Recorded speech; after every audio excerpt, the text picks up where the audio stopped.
Hello. Today we are working on section 3.4, and this is all about concavity and using the second derivative to find the shape of a function. So today we're going to really focus in on the intervals and then finding these points called points of inflection. If you look at this middle graph here, I hope you would agree with me that this thing is opening upward. It curves so that it is open up. This is what we refer to as concave up. The next one curves downward and it is concave down. The term concavity refers to concave up and concave down for us in calculus. So concave up, up like a cup, concave down, down like a frown. Kind of easy to remember the shapes of those terms. What I have on this screen is a little discussion about what does first derivative find us and then what does second derivative find us. First derivative, as we've gone through and done our sign graphs, we can locate mins and maxes. Relative min, relative maxes from the first derivative. We use the sign chart and we look for positive to negative. That would say I've got an increasing function followed by a decreasing function, and that would generally speak about finding a maximum then at this critical point. So critical points were used in conjunction with first derivative set equal to 0 or where it did not exist. Second derivative, very similar. We're going to find points of inflection. Now what would a point of inflection look like? A point of inflection is where my graph here, I'm going to draw along and I'm kind of curving downward. But then there is some point along this curve where suddenly I kind of change my bend. And then here again, I'm kind of changing my bend. These spots, and I'm just estimating here, these spots of the change of curvature are what we refer to as inflection points. It's a change of curvature or change of concavity.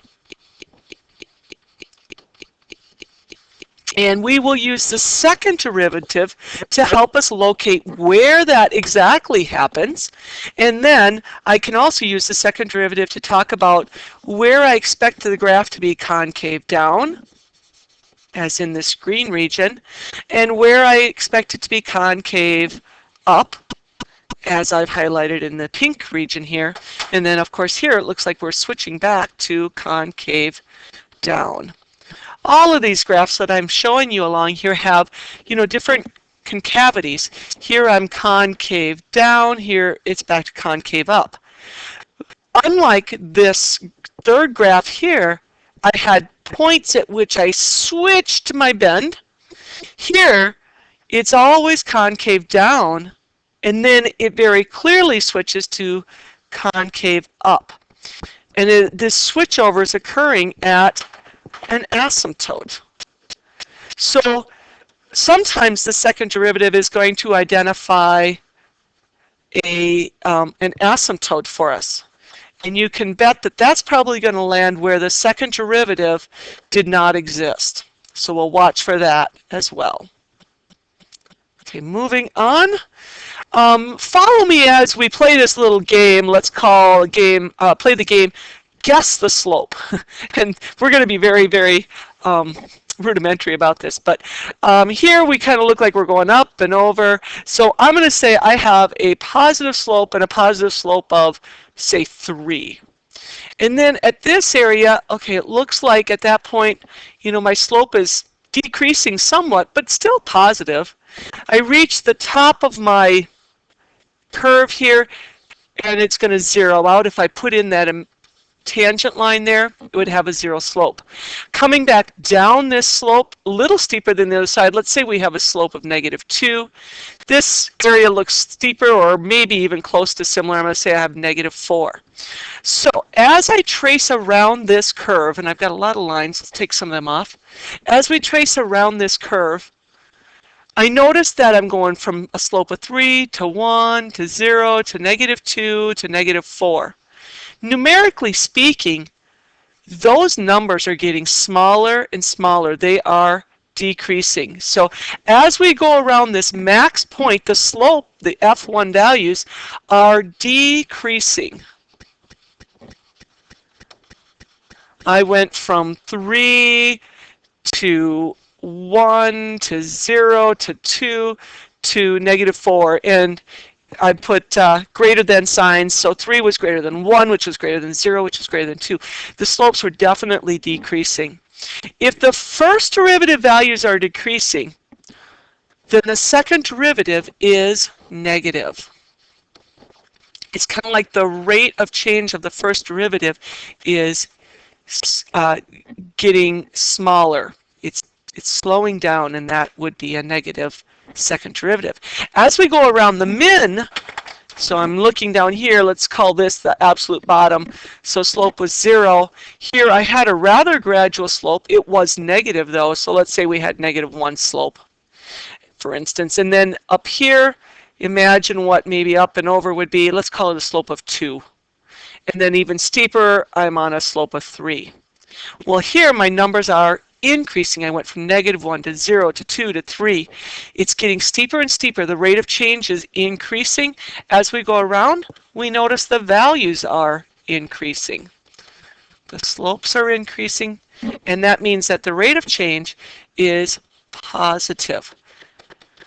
The rate of change of the first derivative, making that a second derivative. The rate of change, if you want to think of it in that term, is positive. Notice what's happening here. Second derivative was positive, and I had concave up. Second derivative here we said was negative. That's concave down.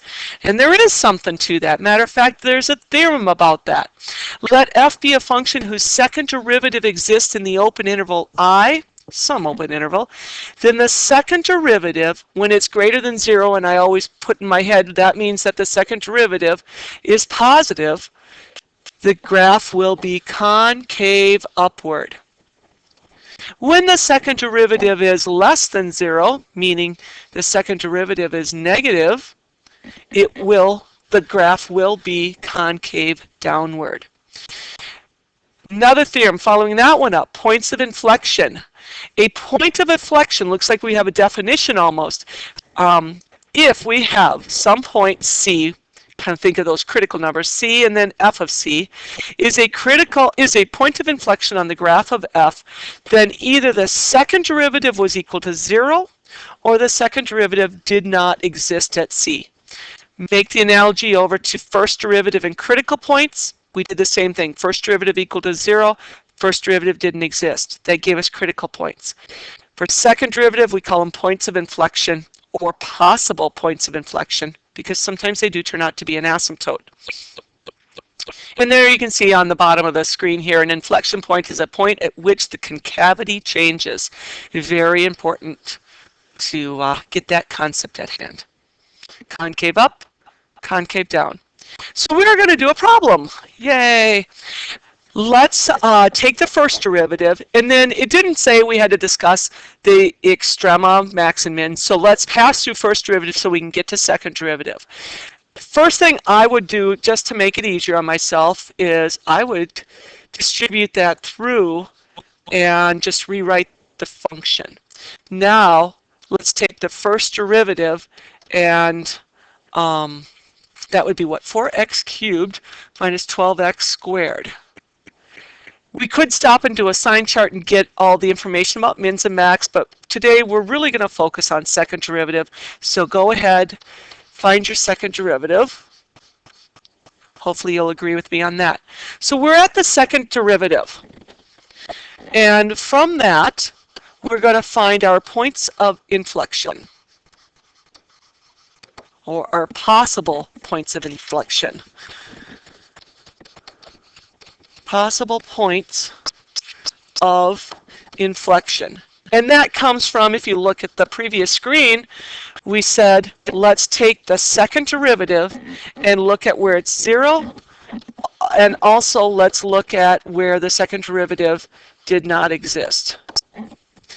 Okay, so second derivative, set it equal to 0. Factor out a 12 and an x, so that we can find these zeros a little bit easier, I'm going to have x minus 2. That gives me two locations where that could happen. Either x is 0 or x is 2. Where does it not exist? Well, since it's a polynomial, it's continuous everywhere, so I will get no possibilities there. Now, just like we did before, we're going to take it into a second derivative sign chart. Spell it right. Sign chart. So on a number line, let's lay out our critical, or these possible points of inflection, 0 and 2, and I am going to test that back into this particular function. So this is my second derivative test, and now I just got to pick some points. Let's pick -1, let's pick 1, let's pick 3, clearly in those different subintervals. -1 goes in, and I would have a negative lead term followed by a negative when I put it into x minus 2. Negative times negative makes positive. When I put 1 in, imagine 1 being replaced here. 12 times 1 is positive. 1 minus 2 is negative, gives me a yield of negative. Put in 3. 3 goes in. 12 times 3 is a positive number. 3 minus 2 is also positive. I would have positive result there. Now, for concavity, I would say second derivative being positive means that this thing is going to be up like a cup in that region, negative down like a frown, up like a cup. This gives me an indication of what my function is doing as far as opening upwards or opening downwards, in a sense, the bend of it. If I have concavity changes, then I do have points of inflection. So right here, because I go from positive to negative, this is a point of inflection. A point of inflection at x equals 0. I also notice I change sign between negative to positive, and so here I also have a point of inflection not only at x equals 0 but also at x equals 3. Very nice. Picture-wise, I think I have a picture of this graph, so I'll swing this down by our chart, and indeed it was supposed to be concave up until we reached 0, and we said this was a point of inflection at x equals 0, and if you just kind of think about, your hand does kind of twist to come back around that curve, and then I should have another point of inflection at 3, so it looks like I should carry on a little bit further.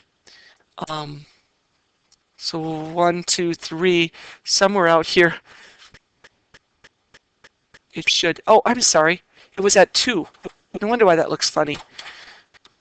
2 was the critical point there. 2 is going to be my point of inflection. So we switch our curve and come back up and finish with a concave up. Next screen. This one has a quotient rule that we'd have to do. So you can take a moment and do your quotient rule. Provides an excellent opportunity to practice that. So if you want to hit pause, go right ahead. My calculations showed that the second derivative, or the first derivative, turned out to be 2x squared plus 2x plus 2 all over 2x plus 1 quantity squared. Take that one step forward and let's get into second derivative, since we're going to bypass looking at critical points on this particular lesson. And if you do the second derivative, which takes a little bit of work, it turns out to be -6 over 2x plus 1 quantity squared. And that is what I want to focus on for talking about concavity. So now, let's try to figure out the concavity and points of inflection. So in order to do that, we're going to take our second derivative and set it equal to 0. So 0 is equal to -6 over 2x plus 1 quantity squared. Or the other thing that we could have is where the second derivative does not exist. Well, over on this first side where we were checking the second derivative at 0, there is not a way to make this thing go to 0. -6 is our numerator. If I put anything in the bottom to take it to 0, I'm going to have an undefined function. So there are no results here. Looking over to the do not exist type of point, I would have a point coming from that. And for this, I'm going to focus on the denominator. And I'm going to look where the denominator is equal to 0. So, extracting that bottom, I'm going to set 0 equal to 2x plus 1. Subtract 1, divide by 2, and that's going to give me x equals -1/2 as a possible point of inflection, a POI. Go into a sign chart to determine concavity. All hovering around -1.5. So we could try out -1, we could try out 0. Put them into your second derivative, and I would have a negative on top divided by, well, on the bottom it's getting squared, right? So that would end up being positive. And then, okay, I got to make one correction because I just noticed that shouldn't be squared. Please go back and change this. When I read it off my paper, this is actually cubed on the bottom. So, second derivative, x plus 1 quantity cubed. And when I did this, it's like, wait a minute. If I put in -1 on the bottom here, I'd have -2 plus 1 makes this negative. And negative divided by negative turns out to be positive. So this will be a concave up region. And if I take -6 and put it over 0 going into my second derivative, I'd have 0 plus 1 would be 1 cubed. This turns out to be negative. The sign in this region is negative, concave down. And got a picture for you to look at on that one. I think it's on your notes as well. Anything to the left of x equals -1/2 was concave up. This was concave down. Matches perfectly with our sign chart. I would not call x equals -1 a point of inflection. However, it is a critical zone or point region for the second derivative. It creates there is an asymptote there because -1/2 is not in the domain of our function. All right, homework will look like this. Have a great day.